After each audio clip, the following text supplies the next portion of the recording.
Hey, it's Morbius, and boy, am I looking forward to that part where he says it's Morbin time while totally killing everybody. Film begin, and we're in Costa Rica, where there's a helicopter with its balls hanging out. But where is it going? It's going to Jurassic Park, stupid, and look, that pilot just said that he better not hang around after dark, which is really mysterious, although it's never explored again in this film. Quick, everyone, look who's getting out their helicopter, it's My Chemical Castration, Morbin and Morbius. And they have some pretty whack bats hanging out in that cave over there. And now he's going full emo, crying for attention. And look, all those bats are coming flying out. Wow, is he going to be Batman?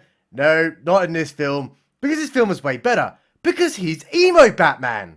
Scene transmission, and Morbin Morbius is littler. And he's playing chess. But look out, Tiny Tim has totally just turned up. Is anything interesting actually going on? No, this is just establishing that they've both got bad DNA, and Mini Morbius says so because we're too stupid to realise that they're ill, obviously, because they're in a bloody hospital. But oh no! Random kid is almost dead, so Mini Morbius knows straight up that springs fix everything, so he totally just fixes that machine, and now he's getting groomed by that teaching doctor guy who totally tells him that he's special for saving fresh meat Timmy. But look out though, Tiny Tim is getting bullied for reasons, and Map Man just turns up from nowhere. Did the scene add actually anything to the plot? Are you stupid? It just happens for reasons. Now Morbin time is Biglia again, and is getting a prize for making synthetic blood, which I'm sure will come in very useful later. He's so virtuous, he's now a doctor man doing doctoring things. And here comes the generic love interest, and would you believe it? He's actually Forrest Gump. But what is he doing now? He's getting some synth blood, and generic love interest straight up just says that they're creating viruses in a lab. Holy shite, it's a bat virus, and he's going full Wuhan right now. I'm sure that won't have any repercussions from 2020 onwards. He's so wild, he's now injecting a rat, but it got killed to death. And hang on, that girl from earlier that he was totally doctoring is now dying, which obviously is all his fault. So he tries to inject her with an untested vaccine from a branded company, and hello, the rat's alive and so is that kid. But do we actually go anywhere with this? Absolutely not. Scene transmission, please. And he's now visiting his old friend Tiny Tim, who's now also Biglia, and totally not a Tigerian Time Lord. And they immediately decide to go for a walk to the disability office. Hey, listen up audience. Morbin time is telling Tiny Tim that he's invented something and he's going to go test it so that his legs work betterlier. But only in international waters, because it's not like you can go testing unproven things on entire populations with laws and stuff, let alone yourself, you utter bigot. Quick flip, and they're in international waters on a boat, and look, they're doing science! Wow, he's so smart, and hey everybody, that thing they're working on is totally going to work now because that computer said so. He's now getting his booster in the back, and generic love interest is totally going to BDSM him as a reward for getting his Fauci ouchie. But hold your horses, because Guardman walks in with an automatic rifle, because they're in international waters, remember. But holy shit, it's Morbin and Morbius, and he is gone. Wait, no he hasn't, because he's actually on the roof, and it's totally emo Batman for realsies this time. So immediately generic guard guy goes DEFCON 1, and love interest just straight up closes that door. Wow, he's got the virus so bad that he probably took a horse dewormer that CNN told you is just a horse dewormer and not a Nobel Prize winning, medicine right now. Anyway, back to the story. He's so badass, he straight up just goes full black cheers and sucked all those men dry. He's now got pink eye from all that rimming, but those protein shots totally made him jacked because of reasons. Look, he's also realised that love interest is still alive because he just somehow glossed all over her. So hands her a blanket and then immediately just checks out his Twitch stream. No way. And now he's actually doing a podcast and tells the policeman that those men on the boat are now dead and they should probably come check that boat out. But he's actually going to run away now because he's also wiped all his social media, so his pesky feds have no idea who did it, even though he's probably left a paper trail larger than Hunter Biden's laptop. Scene transmission, and emo Batman turns up a love interest's hospital bed. But it's daylight outside, so obviously this follows Twilight rules and he probably glitters as well. He's now blocking his COVID infection, and look, he has echolocation jizz and those eyes that bats don't have, but he now has for reasons. But hang on, he's taking artificial blood to sustain himself from those evil urges, and seems to know straight away that it won't sustain him. Well, it's only a matter of time until he sucks off another man, so he locks himself away. And hey look, it's a convenient Tiny Tim, who learns that it's Morbin time, and that he's actually found a cure, and now wants it himself, and that Morbin is telling Tiny Tim that it ain't worth it bro, and he should totally just get out of there. Let's go, and watch out, hospital lady, those lights are going off and on many times, so better ask who's out there. And then obviously just completely died to death through a generic jump scare because this film is so original. But wait, how are those lights going off and on if no one else but her is at the light switch? Because of magic, you dumbass. And look, it's later on and everyone has found her body, so Morbin time leaves and steals some blood to stop his rainbow urges. Hey, the feds are here and totally know it's Morbin time. And he knows that Morbin was on the boat, and then try and arrest him. So he goes full demon jizz, and what better way to handle the situation than shooting a gun at, Morbin while he's climbing up in a fucking hospital.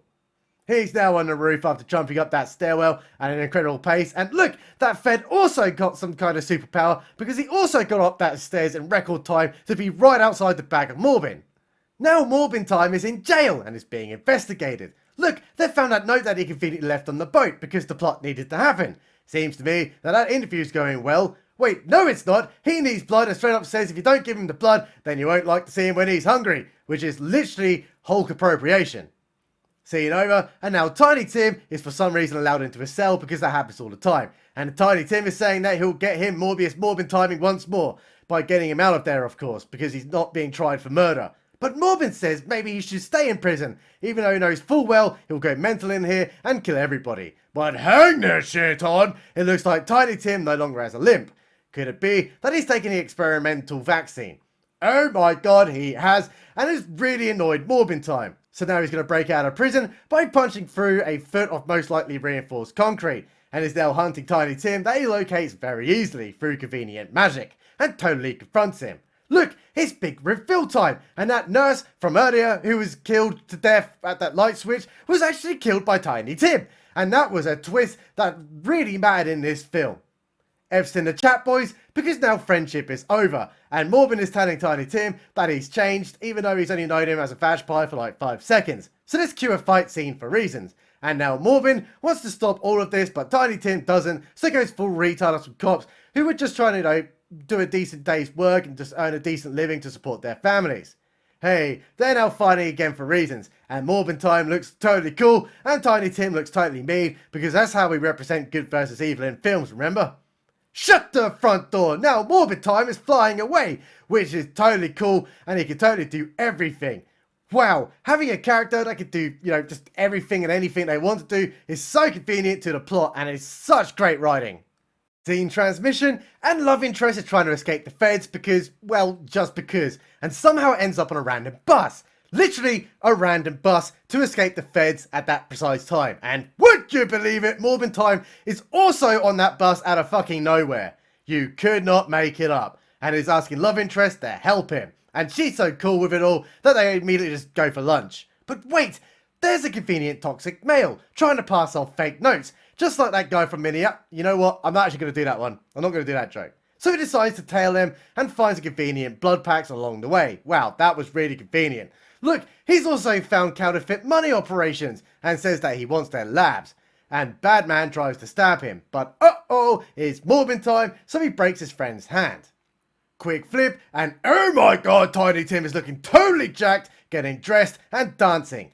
He's so cool, he keeps turning into a vampire for no reason other than to show the audience that he's a vampire, and then heads out for a night on the town. But who is this? It's a woman, and hang on, she's taken, and now these guys are saying to him to get out and, because they're hitting on a woman that he didn't know was taken at the time, and then, actually very politely says, I'll buy you guys a drink to make up for this transgression. But joke's on the dum-dum heads, because the Time Lord literally just kills him anyway. Let's go back to Morbin time, and love interest conveniently cuts herself, so we all get to see the Vashpie and Morbius Morbin time look really evil at her wound. Anything actually important going on? Not really, he's just trying to cure himself with a microscope. So immediately, they go to the roof where she kisses technically a corpse, but watch out, Tiny Tim is getting off on that dirty old dog. We're back at Tiny Tim's house after a night of jacking it. And guess who comes walking in? It's the doctor guy who hasn't aged a day since they were children. And he wants to help, but Tiny Tim won't listen. He's saying he likes being a vampire and just wants Morbin time to embrace his vashiness. But because he's so evil, he straight up does a big Fauci ouchie on the Doctor Man. Wow, he's so bad and evil and wicked, how will Morbius ever compete against him? Back to Morbin time, and he's working out some blood stuff and talking to love interest. And now Tiny just has a cure for the whole thing because the plot demanded it. Looks like Dr. Guy is calling him and tells him that he's going to die. So immediately Morbin Time just runs off to Tiny Tim's house, but oh my god, Tiny Tim used that as a diversion tactic and now kidnaps love interest. But Morbin Time can actually hear all this from fucking miles away because he's magic, remember? And now becomes flying magic jizz to get there. Hey, she's almost dying on a rooftop, so we can now set up a really cool 1980s rooftop fight scene, but not before we get a close-up of them kissing because of reasons. She's now dead, so he totally just eats her out because of necrophilia or something.